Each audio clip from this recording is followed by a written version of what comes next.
Okay, guys, so solving radical equations. So we're going to start super basic. So when we're solving to get x by itself. So if we have 2 equals the square root of x, and if you want to switch it, you can. I wrote it the way that most people don't like it, just because you need to get used to it, because the math is still the same. It's just a matter of you rewriting if you want it. So the inverse of square rooting something is squaring. So to get x by itself, we'll square both sides. And that's going to give me x equals 4. And that's it.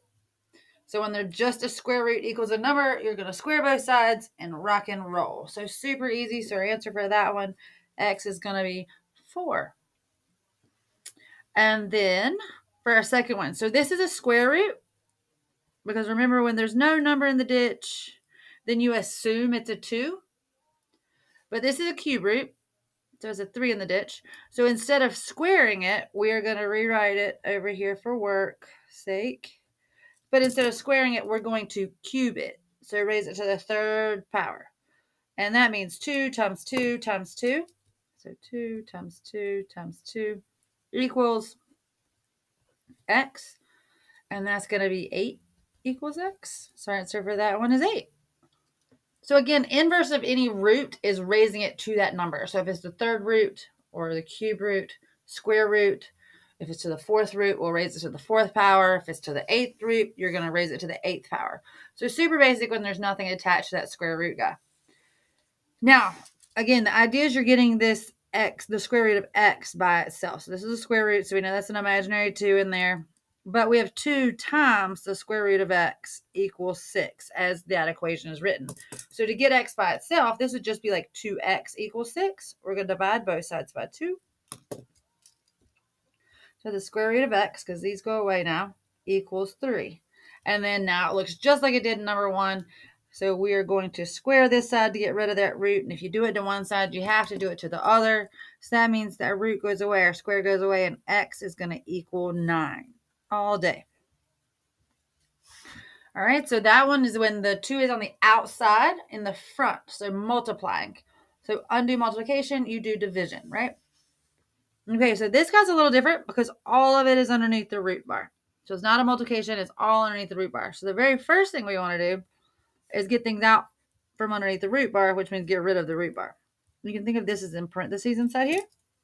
And so we're going to square both sides just like you did in the first one, because we need the whole root to go away.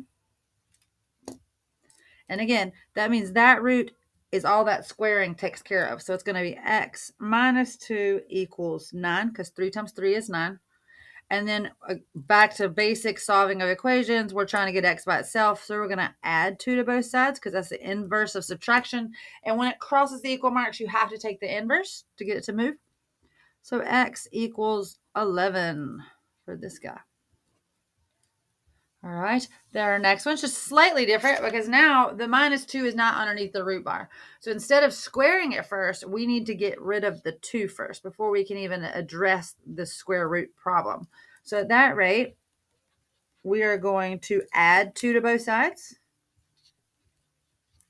So that's going to be 7 equals the square root of x. And now it looks again just like that top number 1. So we're going to square both sides.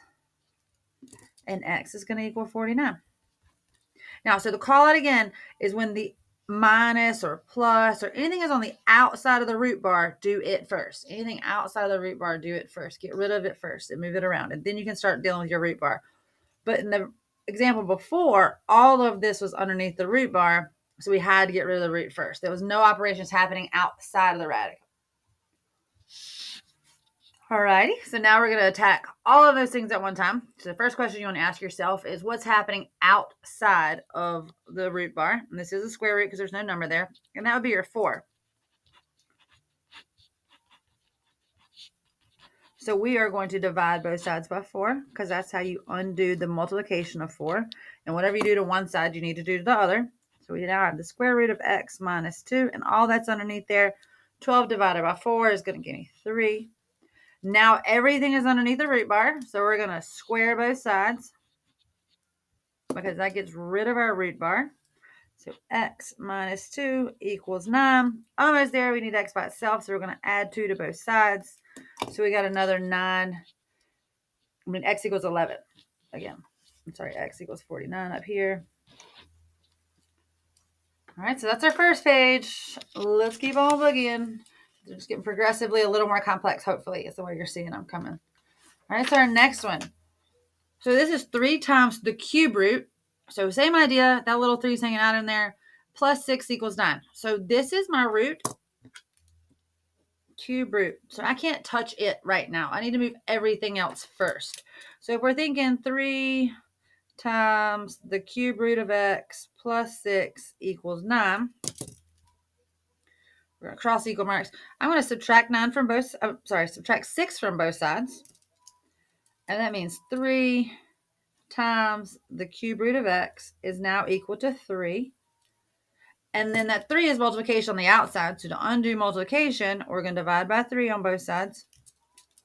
So the cube root of x is now going to equal 1. And then to get rid of cube rooting, or to the third root, we're going to raise it to the third power. And that just makes the bar go away. And 1 times 1 times 1 is still 1. So our answer is 1. All right, so now division. If you can simplify it, you probably want to do that too. But right now, we're just going to deal with this as square root of x over the square root of 4 equals 1.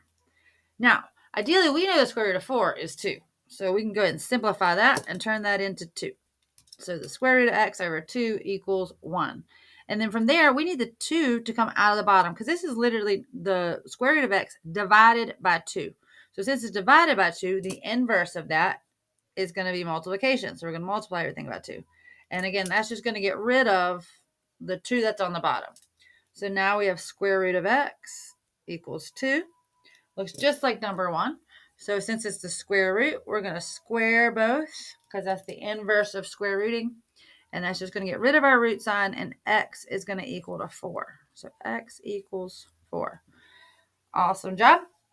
Now, the next one, the bottom number, again, is not under a radical. So it's not a radical at all. It has no square root or cube root or any root. But it's still the square root of x divided by 5. So we're going to multiply those sides by 5. And that's going to make these go away. So then we have x, the square root of x equals 10. And then again, hopefully we're picking up now to get rid of the square root. We're going to square it. So x equals 10 times 10. So x is going to equal 100. All right, so we got a cube root down here again, but everything's underneath the root bar. So from there, if you want to pause the video, go after it and see if you can get it right. All right, so to undo a cube root, we're going to raise everything to the third power, which gets rid of our root bar. So we end up with x minus 4 equals 2 times 2 times 2, which we now know is 8. So it's x minus 4 equals 8. We need to get x by itself, and it's crossing those equal marks. So we're going to add 4 to both sides. And x is going to equal 12. All right, again, I challenge you. This one's going to be a lot different, but I challenge you. Pause your video. See if you can do it. You notice that everything's under the root bar, so you know what you have to do first. See how far you get, and then come back to me. All right, so all of this is underneath the root bar. So we know we have to get rid of the root bar first. And there's not a number in the ditch, so we know it's a 2. So we're going to square all both sides. And that just gets rid of the bar, 2. So now I have negative 3 plus 4x equals x squared. Your red flag is as soon as you see that x squared. And if there's only one, and there's not like one on either side, then you know you're going to have to deal with a quadratic to be able to solve this. And that means you could potentially have 2 answers, 1 answer, or no answers for that matter. But I'm going to get this in the shape that I want it to. I want my x squared to stay positive. So I'm going to move everything to it. So I'm going to have 0 equals x squared. And remember, when it crosses the equal marks, negative 4x, because it was positive. And that negative 3 is going to become a positive 3. Now, to solve this, we're going to factor. So we have our AC/B chart. So AC would be 3. B would be negative 4. Your factors of 3 are only 1 and 3. They need to add or subtract to give me a negative 4, but multiply to give me a positive 3. So both of these are going to be negative. So we're going to have x minus 1, x minus 3. We are not done. That is only to a point where we have factored. So these are factors. It is not solved, not solutions, roots, x-intercepts, or any of those fun terms. So I'm going to set them equal to 0. And then solve. So add 3 to both sides, so x equals 3. Add 1 to both sides, so x equals 1. So our answers in a list is 1 and 3. And these are not regular parentheses, because if it was regular parentheses, it would notate a coordinate. Okay, so this is a list, so that's why you use your squiggle parentheses here. All right, our next boogers, this is the worst one for today, okay? The most complicated. You've got this. You see again that everything's under the root. I challenge you, pause your video and see if you can do it by yourself.